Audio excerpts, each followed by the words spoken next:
as Stephen Jones joins us now on the Fan. Good afternoon, sir. How are you? Good, guys. How you doing? We're doing good. Are you disappointed you're not going to be able to put your absolute best foot forward as far as finishing with a win?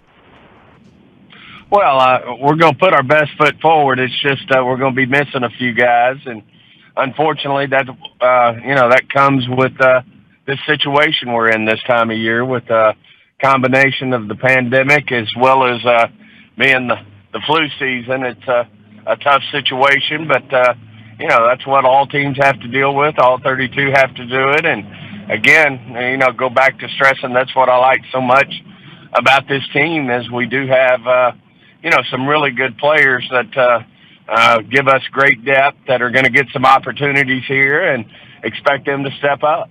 Stephen, we're looking to go best of both worlds here, where you have a lot of guys who are able to rest and you're able to get a win just in case you can move up. How much did that factor in? Like any of these guys who are not sick but are banged up, if it was win and you're the 2 seed, would these guys be going? No, I think basically the guys who aren't going are the guys who can't play. I mean, they just are unable to because of the rules. And so, no, we're going to be out there trying to win this football game in every way possible. And no, we've got an obstacle or two because of COVID and because of some sicknesses that we've got to deal with. You feeling all right yourself, Stephen?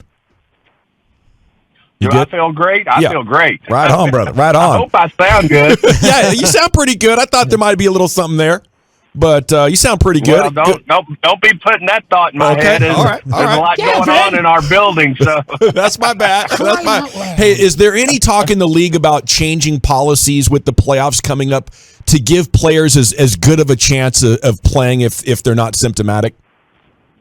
Well, I think we are. I think we've adjusted as we've gone with the CDC and the things that they enable us to do. I mean, obviously the 5 days is a big deal because these guys, a lot of our players are young and recover quickly and are able to get right back in the mix. And at the same time, there's players, I'm sure there's people around the country who may have something but show no symptoms. And, we're not testing unless players are symptomatic. So we think all those things are good things, are positive things. At the same time, if a player does feel ill and he does have symptoms, then we certainly want to take care of our players as well. So without Trayvon and without Anthony Brown, Kelvin Joseph, I think for a lot of Cowboy fans, will take center stage here at corner. And to my eye, he's played pretty well when he's been out there. What have you guys thought of him? And being this shorthanded, do you think we'll be seeing Nashawn Wright? What is the cornerback group going to look like on the field? Well, I'm sure everybody will get their opportunities, including Nashawn. Obviously, it's great that we've got Marcus Kennedy back. He'll be in the mix. But I'm with you. I mean, I do think Kelvin Joseph really stepped up and played well a couple of weeks ago, and when Lewis couldn't go, and so we moved AB inside, and I think Kelvin really stepped up and did an outstanding job at that corner position. Certainly, we thought a lot of him. Thought he had big-time skills and picked him there in the second round. He's a lengthy corner. He's got long arms and uses those to his benefit, and I think he's competitive as hell, and I think he's ready to get out there and show people he deserves to be a starter. Stephen, have you, as you're having to deal with the COVID stuff like you've talked about, though, and you've had players that have been on the list and then come back from the COVID, is there any studies or anything about guys and how they've played coming back? Have you found it's a little bit more difficult than maybe you thought? I mean, I've kind of watching these teams and these guys coming back from it, and it appears that it's taken them like a game or two to kind of get back to full strength there. I don't know necessarily, Brian, that I've seen that on a consistent basis. I mean, you'll have a few that, who come back real quick that maybe have a little fatigue and catching their breath, when they stress themselves. But, no, overall, there's, I wouldn't say that that's really common. I think these guys come back and they play well and they perform well, and certainly believe that our guys do a great job of getting them ready, getting them prepared, and, feel like they can get out there and do their job. How realistic is it that if you had an outbreak, the NFL could alter the schedule to keep star players in these games? Are we going to be locked in, or and if you're super sick, you're just going to have to put your best team out there, or will there be flexibility from the league on this?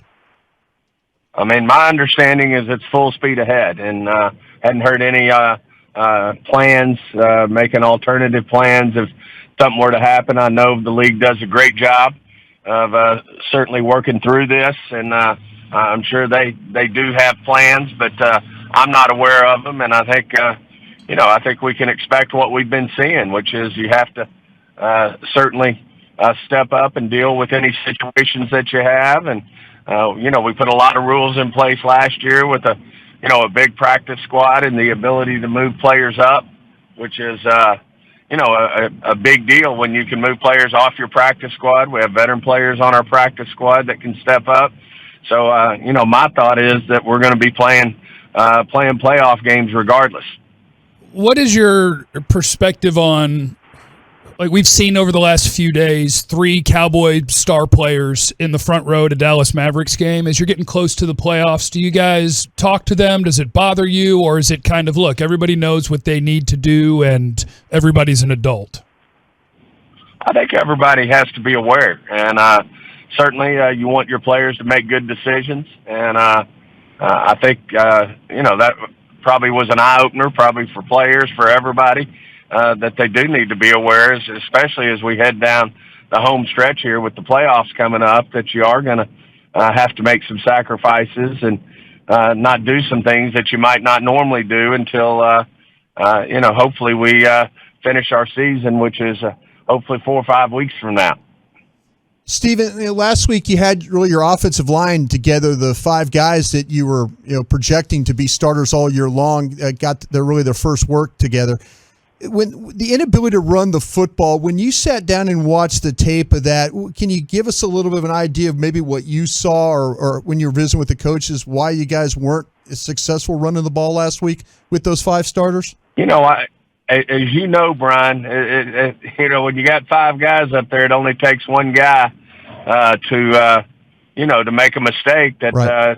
That can shut the whole thing down, whether it's a penalty, whether it's a missed assignment.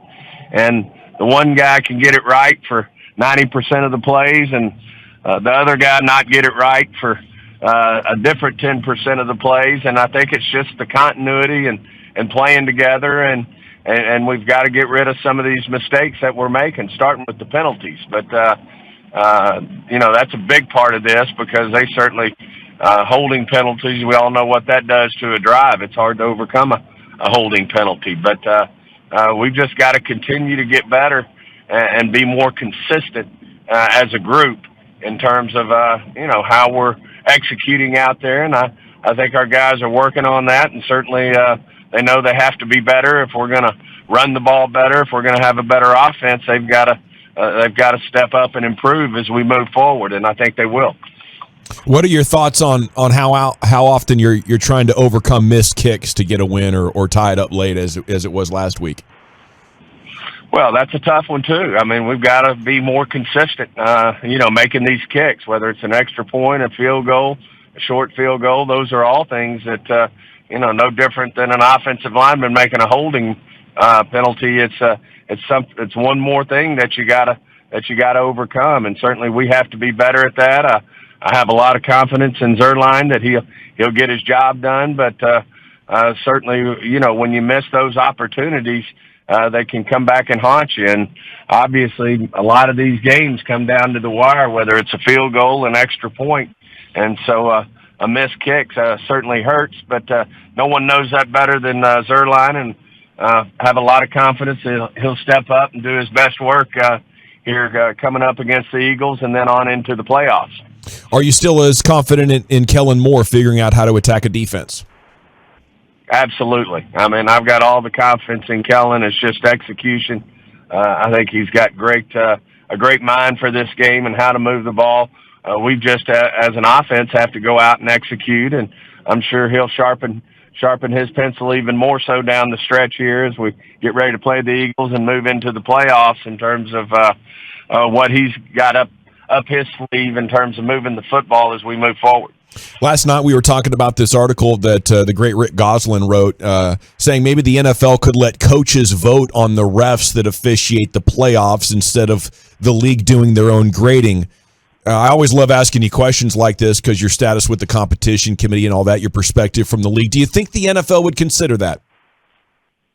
It's something, I think we should always consider any idea. And obviously, Goose has done a great job over the years of knowing the NFL, knowing our game. And I'm sure, if someone throws something like that out there, then we certainly need to consider it.